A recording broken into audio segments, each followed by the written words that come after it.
আজকে রেন লিলিগুলো ফুটে গেছে। এইটা আমার পুরনো গাছের ফুল, একটু সাইজে ছোট।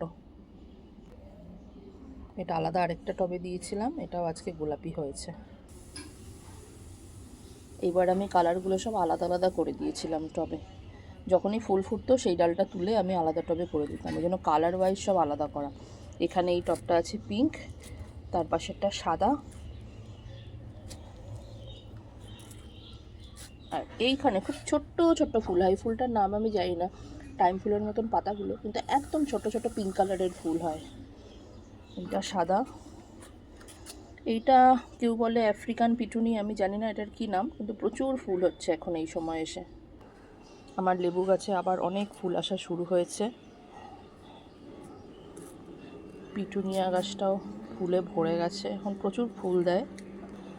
গোলাপ গাছটার চেহারাটা সুন্দর না হলেও কি হবে, এখন প্রত্যেক দিনই বেশ অনেকগুলো করে ফুল দেয়। এই যে আজকে এখানে 4খানা ফুল ফুটেছে, সাইজে একটু ছোট কিন্তু ফুল দেয়। লঙ্কা গাছেও আবার ফুল আসা শুরু হয়েছে, প্রচুর লঙ্কা দিয়েছে গাছটা।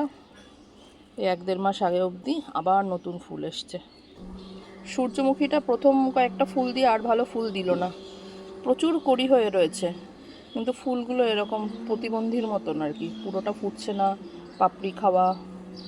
অনেক যত্ন করলাম, আর হলো না। অনলাইন থেকে হাইব্রিড বিঙ্কা বলে আমি কিনেছিলাম, এটা একদম ঠকিয়ে দিয়েছে। দেশি কালারই পেলাম আমি। আমার অ্যাডিনিয়াম গাছটা এত সুন্দর হয়েছে এখন, কিন্তু দুঃখের বিষয় একটাই যে কোনো ফুল কুড়ি কিছুই আসছে না।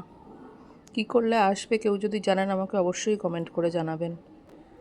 আর এইখানে আমার ছোট্ট ছোট্ট চারা।